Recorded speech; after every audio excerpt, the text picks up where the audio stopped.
சில சமயங்கள்ல நாம கொஞ்சமும் எதிர்பார்க்காத ஒரு நிமிஷத்துல, ஒரு ஆழமான அமைதியிலயோ, இல்ல ஒரு சின்ன சந்தோஷத்திலயோ, அழகு நம்மள வந்து தொடும் இல்லையா? ஒரு பூ மலர்றத பார்க்கும்போது, ஒரு குழந்தையோட சிரிப்ப கேட்கும்போது, இல்ல மனசுக்கு பிடிச்ச ஒரு இசைய கேட்கும்போதோ, ஒரு உணர்வு வரும். அந்த உணர்வு எங்கேருந்து வருதுன்னு நீங்க என்னைக்காவது யோசிச்சிருக்கீங்களா? அது நம்மள முழுசா ஆக்கிரமிச்சுடும். அந்த சில கணங்களுக்கு நம்ம கவலைகள், நம்ம திட்டங்கள், ஏன் நாமளே கூட மறைஞ்சு போயிடுவோம். அந்த கணத்துல அழகு மட்டும் தான் இருக்கும். ஆனா அது எங்கேருந்து வருது, எப்படி வருதுங்கிறது ஒரு பெரிய மர்மமாவே இருக்கு. சரி, அப்போ இந்த உணர்வு நிஜமா எங்கேருந்து தான் வருது? அந்த அழகு நம்ம பாக்குற அந்த பூவுல இருக்கா? இல்ல நம்ம கேக்குற இசையில இருக்கா? இல்லனா அது நமக்குள்ளேயே எங்கேயோ ஒளிஞ்சிருக்கா? ஒருவேள அழகுங்கிறது நம்ம வெளிய தேடி கண்டுபிடிக்கிற ஒரு பொருள் இல்லாம, நாம இந்த உலகத்த பாக்க கத்துக்கிற ஒரு முறையா இருந்தா எப்படி இருக்கும்? நம்ம துரத்திட்டு போற இந்த அழகு உண்மையில எங்க தான் இருக்கு? ஒரு பழங்கால தத்துவம் ஒண்ணு இருக்கு. அது என்ன சொல்லுதுன்னா, வடிவம் அழகை கொண்டிருப்பதா நமக்கு தெரியலாம். ஆனா அழகுன்றது எப்பவுமே எந்த வடிவத்தை விட மேலானது. உண்மையான அழகு நித்தியமானது. அது சும்மா மாறிக்கிட்டே இருக்கிற பொருட்கள் மேல பிரதிபலிக்குது. இத கொஞ்சம் ஆழமா யோசிச்சு பாருங்களேன். நாம பாக்குற சூரிய அஸ்தமானம், ஒரு ஓவியம், இல்ல ஒரு முகம், இது எல்லாமே கொஞ்ச நேரம் மட்டும் இருக்கக்கூடிய வடிவங்கள் தான்.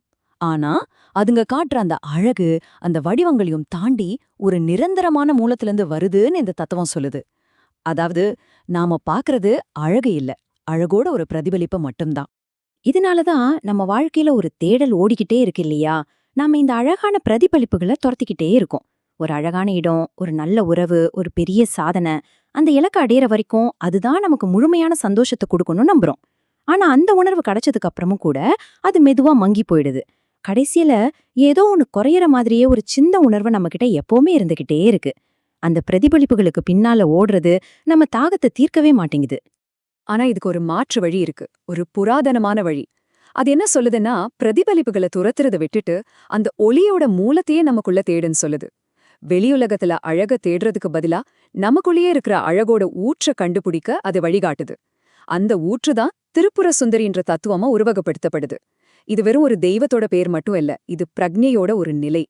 இந்த உள்மூலத்தை நாம புரிஞ்சுக்கிறதுக்கு முதல்ல திரிபுர சுந்தரிங்கிற பேரோட அர்த்தத்தை பார்க்கலாம். த்ரீனா 3, புராணா நகரம் அல்லது உலகம். அப்போ திரிபுர சுந்தரினா 3 உலகங்களின் பேரழகி. சரி, அவங்க எந்த 3 உலகங்களுக்கு அழகியா இருக்காங்க? அந்த உலகங்கள்லாம் எங்க இருக்கு? அந்த 3 உலகங்களும் வேற எங்கேயும் இல்ல, நமக்குள்ளதான் இருக்கு. முதல் உலகம் விழிப்பு நிலை.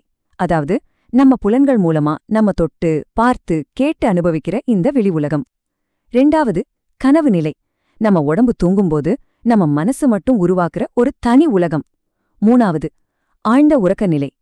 எந்த கனவும் எந்த எண்ணமும் இல்லாத நான்கிற உணர்வு கூட கரைஞ்சு போற முழுமையான ஓய்வு உலகம்.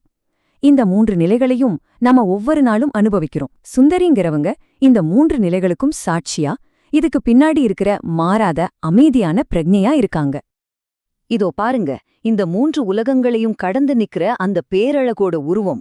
அவங்க விழிப்பு, கனவு, ஆழ்ந்த உறக்கம்னு இந்த 3 நிலைகளையும் அனுபவிக்கிற அந்த மாறாத பிரக்ஞையோட வடிவம். அவங்க தான் அந்த 3 நகரங்களுக்கும் அரசியா இருக்காங்க. ஆனா அந்த நகரங்களுக்குள்ள அவங்க சிக்கிக்கிறதில்ல. அந்த 3 நிலைகளும் வரும் போகும். ஆனா அந்த பிரக்ஞை மட்டும் எப்பவுமே நிலையா இருக்கும். இப்போ நம்ம ரொம்ப ரொம்ப முக்கியமான ஒரு இடத்துக்கு வரோம். அழகுங்கிறது பொருட்கள்ல இல்ல, அது நம்ம பாக்குற விதத்துல, நம்ம பார்வையோட தன்மையில தான் இருக்குங்கிற ஒரு புதிய பார்வைக்கு மாறப்போறோம்.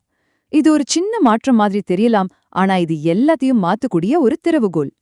ஒரு தத்துவம் ரொம்ப ஆழமா சொல்லுது, உன்னதமான அழகு எந்த பொருள்லயும் இல்ல, உன்னதமான அழகுங்கிறது பார்வையில தான் இருக்கு. இதுக்கு என்ன அர்த்தம்னா, ஒரு ரோஜா அழகானதில்ல, ஒரு சூரிய அஸ்தமனம் அழகானதில்ல.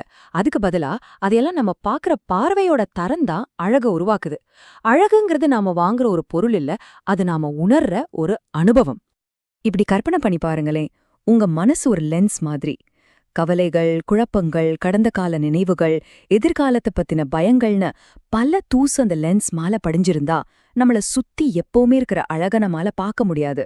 ஆனா அந்த லென்ஸ் எந்த அவசரமும் இல்லாம, எந்த எதிர்பார்ப்பும் இல்லாம ரொம்ப தெளிவாவும் சுத்தமாவும் இருக்கும்போது அழகு தானாவே வெளிப்படும். இது நம்மளை இன்னும் ஆழமான ஒரு நிலைக்கு கூட்டிட்டு போகும். அந்த லென்ஸ் முழுசா தெளிவாகும்போது மனசு அழக பாக்குறது மட்டுமில்ல, அதுவே பார்வையோட அழகாவே மாறிடுது. பாக்குறவங்களுக்கும் பார்க்கப்படுற பொருளுக்கும் நடுவுல இருந்த வித்தியாசம் கரைஞ்சு போயிடுது. அந்த நிலையில சுந்தரிங்கிறது அந்த முற்றிலும் சுத்தமான லென்ஸ் வழியா பிரகாசிக்கிற பிரக்ஞையோட ஒளி. அப்போ ஒரு சாதாரண கல் கூட இந்த பிரபஞ்சத்தோட ஒரு பெரிய அதிசயமா தெரியும். இந்த தூய பிரக்ஞ இல்லனா உணர்வு நிலை ஒரே மாதிரி சும்மா இருக்காது. அது தன்னை பலவிதமான குணங்கள்ல பலவிதமான மனநிலைகள்ல வெளிப்படுத்திக்கிடும். இத பிரக்ஞையோட ஒரு அழகான விளையாட்டுன்னே சொல்லலாம். அதுல ஒரு பாவம்தான் லலிதா. அப்படின்னா விளையாடுபவள். இங்க பிரபஞ்சம் ஒரு போராட்டக்களமா பார்க்கப்படல, அதுக்கு பதிலா ஒரு தெய்வீக விளையாட்டா, ஒரு சந்தோஷத்தோட வெளிப்பாடா பார்க்கப்படுது. ஒரு குழந்தையோட சிரிப்பு மாதிரி, ஒரு நதியோட ஓட்ட மாதிரி, எல்லாத்துக்கும் அடிப்படையா இருக்கிற ஆனந்தத்திலிருந்து தான் இந்த விளையாட்டு உருவாகுது. இன்னொரு பாவம் ராஜராஜேஸ்வரி. அப்படின்னா பிரபஞ்சத்தின் உன்னத அரசி. இவங்க அதிகாரம் பண்ணி ஆள்றவங்க இல்ல. இவங்களோட இருப்பே இந்த பிரபஞ்சத்தை இயக்குற ஒழுங்கா இணக்கமா இருக்கு. ஒரு விதை எப்படி மரமா வளரணும்னு தீர்மானிக்கிற நுண்ணறிவு, கிரகங்கள் அதோட பாதையில சுத்துற ஒழுங்கு, இது எல்லாமே அந்த உன்னத பிரக்ஞையோட வெளிப்பாடுதான். இப்போ நம்ம முதல் கேள்விக்கு வருவோம். அழகு எங்கிருந்து வருது? இப்போ நமக்கு ஒரு ஆழமான பதில் கிடைக்குது. அழகுங்கிறது பொருட்களின் வழியா பிரகாசிக்கிற பிரக்ஞோட ஒளியிலிருந்து வருது. அது உண்மையில எந்த பொருளையும் அடங்கி இருக்கல. நாம அழக உணரும்போது நிஜத்துல அந்த பொருளை பார்க்கல, நம்மளோட சொந்த பிரக்ஞோட ஒளியத்தான் அந்த பொருள் மேல பாக்குறோம். அந்த அழகு நமக்குள்ள இருந்து தான் வருது. அப்படின்னா என்ன அர்த்தம்? முழு பிரபஞ்சமே ஒரு கண்ணாடி மாதிரி. நாம தூய்மையான பார்வையோட ஒரு விஷயத்த பார்க்கும்போது நாம ஒரு அழகான பொருளை பார்க்கல, எந்த தடையும் இல்லாத நம்ம சொந்த பிரக்ஞையோட அழகையே அந்த பொருள்ல பிரதிபலிப்பா பார்க்கறோம். உலகம் நம்ம உள்நிலையோட ஒரு பிரதிபலிப்பு. மனசு அமைதியா இருந்தா உலகமும் அமைதியா தெரியும். மனசு அழகா இருந்தா உலகமும் அழகா தெரியும். இந்த தெய்வீக பிரக்ஞையோட ஒரு காட்சி வரைபடம்தான் இந்த திரிபுர சுந்தரி யந்திரம். இது வெறும் ஒரு படம் கிடையாது. இது ஒரு புனிதமான வரைபடம், ஒரு சேக்ரெட் மேப். அதுல பின்னி பிணைஞ்சிருக்கிற முக்கோணங்களும் வட்டங்களும் பிரம்மஞ்ச சக்திகளோட ஒற்றுமையும் நம்ம பார்வைய வெளி உலகத்திலிருந்து உள் மூலத்துக்கு கூட்டிட்டு போற பயணத்தையும் குறிக்குது. இது பிரக்ஞையோட அமைப்பை பத்தின ஒரு தியான கருவி. பார்வை தூய்மையா இருக்கும்போது என்னாகும்? நூல்கள் சொல்லுது, ஒவ்வொரு பார்வையும் நித்திய ஈர்ப்பை வெளிப்படுத்துது. அதுவே ஒரு பிரபஞ்சமா மாறுது. மனசு அந்த தூய பார்வையால அமைதியடையும் போது நாம சமாதி அல்லது ஆனந்த நிலைக்குள்ள நுழைறோம். அந்த நிலையில ஒரு சாதாரண டீ கப்ப கையில பிடிக்கிறது கூட ஒரு பிரபஞ்ச அனுபவமா மாறிடும். சரி, இவ்ளோ ஆழமான யோசனைகளை எல்லாம் நம்ம அன்றாட வாழ்க்கையோட எப்படி இணைக்கிறது? இந்த புரிதல்ல வர்ற மாற்றம் நடைமுறையில நமக்கு என்ன அர்த்தத்தை கொடுக்குது? இந்த பிரம்மண்ட பார்வைய நம்ம சமையலறைக்கும் ஆபீஸுக்கும் எப்படி கொண்டு வர்றது? சுந்தரிய வழிபடுறதுன்னா இயற்கை உலகின் வழியா அழகு மற்றும் ஆனந்தத்தோட பாதைய பின்பற்றி முழுமையா அடையறது. இதோட உண்மையான அர்த்தம் உலகத்தை விட்டு ஓடுறதில்ல, அதுக்கு பதிலா அதோட இன்னும் ஆழமா ஒன்றிப் போறது. நிலையற்ற பொருட்கள்ல நித்தியமானதையும் வடிவங்கள் மூலமா வடிவமற்றதையும் பார்க்கறது தான் இதோட நோக்கம். நம்ம செய்யற ஒவ்வொரு வேலையும் ஒரு பிரசாதமா செய்யறது. இந்த புரிதல் நம்ம மனநிலையில ஒரு பெரிய மாற்றத்தை கொண்டு வருது. அதாவது நாம அழகான தருணங்களை தேடி நுகர்றதிலிருந்து அழகான பார்வைய வளர்க்கிறவரா மாறுறோம். வெளி உலகத்தை நமக்கு பிடிச்ச மாதிரி மாத்த முயற்சி பண்றதை விட்டுட்டு உள்ள இருக்கிற நம்ம பார்வையை தெளிவுபடுத்துறதுல கவனம் செலுத்துறோம். ஏன்னா உலகம் ஏற்கனவே அழகாதான் இருக்கு. அத பாக்குற லென்ஸ நாம சுத்தம் செஞ்சா மட்டும் போதும். முடிவா சொல்லணும்னா, நாம வெளியில தேடிக்கிட்டு இருந்த அழகு இவ்ளோ நாளா நமக்குள்ளதான் இருந்திருக்கு. அது நம்மால அங்கீகரிக்கப்படணும்னு காத்துக்கிட்டு இருக்கு. நாம அழகான இடங்களையும் பொருட்களையும் தேடி அலைஞ்சது கூட உண்மையில நமக்குள்ள இருக்கிற அந்த மூலத்தை நோக்கிய ஒரு ஈர்ப்பு தான். அது நம்மள வீட்டுக்கு வான்னு கூப்பிடுற ஒரு சிக்னல்.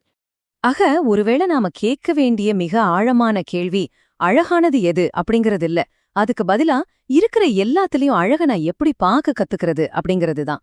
இந்த பார்வை மாறும்போது தேடல் முடிஞ்சு கண்டடைதல் தொடங்குது. அழகுங்கிறது ஒரு இலக்கு இல்ல, அது ஒரு பார்வை. அதுதான் இந்த புராதன ரகசியம்.